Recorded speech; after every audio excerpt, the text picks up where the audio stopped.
आज CGSI में paper हुआ, तो उसी में से हम लोग आज उसमें चर्चा करेंगे कि कौन कौन सा आंसर इसमें सही है, किसका मैथ और रीजनिंग के लिए। तो सबसे पहले आते हैं, पैटर्न को पूरा करने की सबसे उपयुक्त आकृति कौन सी है। ठीक, तो अब इसमें जब आएंगे तो इसमें सबसे करेक्ट आकृति कौन सी होगी उसको देखते हैं। जैसे पहले का संबंध इसका अलग इससे है, इसका इससे है, ये अपोजिट हो जा रहा है। ठीक है, तो ऐसे में अपोजिट क्या हो रहा है, इसका अपोजिट कहाँ आएगा, यहाँ आएगा। ठीक, और ये वाला जो कलर है इंटरचेंज हो जा रहे हैं। ठीक, तो इंटरचेंज किस केस में हो रहा है, केवल देखिए यहाँ पास नहीं हो रहा है ट्रायंगल का, ट्रायंगल और इसका ये, तो इसका आंसर क्या हो जाएगा, ए नंबर। सेकेंड वाले में सीरीज ज्ञात कीजिए, 11, 39, 89, 167। यहाँ पहले कितना है अंतर, 28 का, फिर 50 का है। पहले आप डिफरेंस देखेंगे, 28, फिर है 50, फिर है कितना 78 का। तो इसमें डबल वाला पूछा है। अब इसमें डिफरेंस देखेंगे कितने का है, 22 का, फिर है डिफरेंस 28 का, अगला डिफरेंस कितने का होगा, 34। तो ये कितना हो गया, 112। ठीक है, तो 167 और 112 कितना होता है, 279। तो इसका आंसर क्या हो जाएगा, 279। फिर आते हैं अगले पेज में। ठीक, अब यहाँ क्या है, 6, 4, 10 और 4, 14।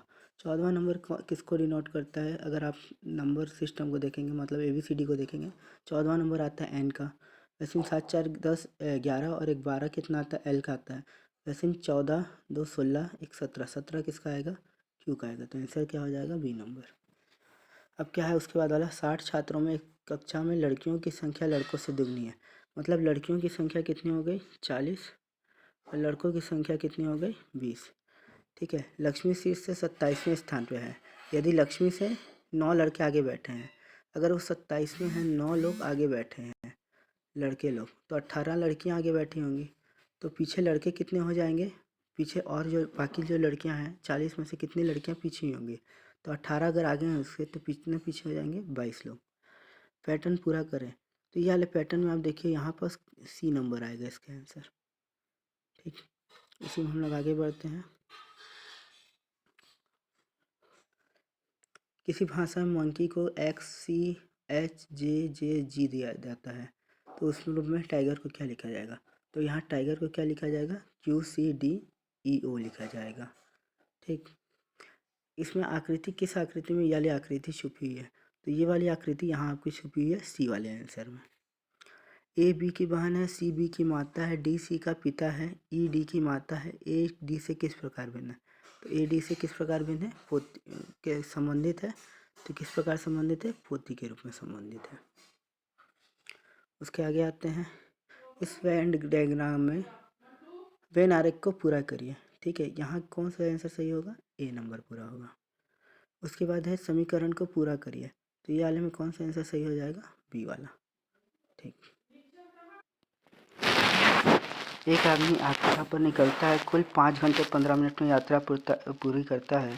दूरी का पहला भाग 60 किलोमीटर घंटा और दूसरा भाग 45 किलोमीटर प्रति घंटा से तय करता है। उसने कुल कितनी दूरी तय की, तो इसका आंसर कितना होगा, 270 किलोमीटर।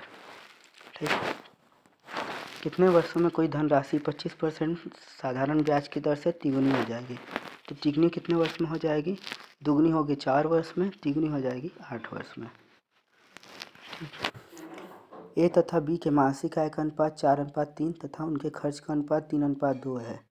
यदि प्रत्येक 6,000 रुपये महीना बचाता है तो ए की मासिक आय कितनी। अगर ए कितना कमा रहा है, 4x कमा रहा है, 3x खर्चा कर दे रहा है, तो उसकी बचत कितनी हो रही है, x बराबर दिया है 6,000 और आपको आय पूछा है, तो 6 चौको 24,000 रुपये। इससे आगे बढ़ते हैं, शांत जल में एक नाव की गति 15 किलोमीटर प्रति घंटा, यदि धारा की गति 5 किलोमीटर प्रति घंटा, तो धारा के अनुकूल नाव में 15 मिनट में कितनी दूरी तय करेगा। तो 15 + 5 20 किलोमीटर प्रति घंटा है। ठीक है, 20 किलोमीटर प्रति घंटा अगर चल रहा है 1 घंटे में, तो 15 मिनट में कितना चलेगा, 5 किलोमीटर चलेगा। 3 का पावर 25, 3 का प्लस 3 का पावर 26 प्लस 3 का पावर 27 प्लस 3 का पावर 28 किससे डिवाइड होगा।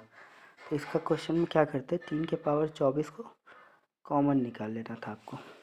उसके बाद यहाँ बचता क्या, 3 का पावर 1, 3 का पावर 2, 3 का पावर 3, 3 का पावर 4। अगर इसको हम लोग जोड़ते तो कितना आता? 120। तो ये किससे डिवाइड होता? 30 से डिवाइड होता। यदि किसी व्यक्ति किसी वस्तु को 15% लाभ पर बेचता है, ठीक है, यदि उसने 6 रुपये अधिक पे बेचा होता तो उससे 18% लाभ होता। तो वस्तु कितने रुपये में खरीदी गई? मतलब यहाँ देखिए 15 से 18 होने में कितना परसेंट बढ़ रहा है? 3%। और कितना रुपये बढ़ रहा है? 3% बराबर 6 रुपये का हो रहा है। तो 1% बराबर कितना हो जाएगा? 2 रुपये। तो 100% बराबर 200। चीनी की कीमत में 20% की वृद्धि करने पर चीनी की खपत में कितने % की कटौती की जाए जिससे चीनी पर व्यय में कोई अतिरिक्त वृद्धि ना हो? तो ये कितना हो जाता? कितना वृद्धि किए हैं? 20 डिवाइड बाई 120 इंटू 100 करना था आपको। तो ये कितना आता? 16 से ही 2/3%।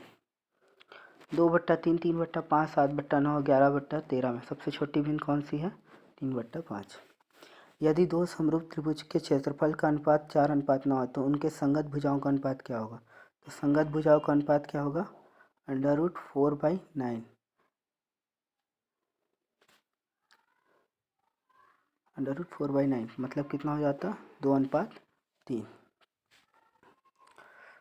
फिर उसके बाद है ये वाला क्वेश्चन, ठीक है। इस क्वेश्चन को कैसे बनाते हैं? इसमें आप ले लेते हैं पहला वाले को 0.1 का स्क्वायर डिवाइडेड बाई 0.01 का स्क्वायर। अगर इसको आप सॉल्व करते तो आपका आंसर क्या आता? √100। √100 का मतलब कितना हो गया? 10। तो आपका आंसर क्या आ जाता? 10। तो यही आ जाया था आपके एसआई के क्वेश्चन में 20 क्वेश्चन। आशा करता हूँ कि आपने सभी सही क्वेश्चन सही बनाया।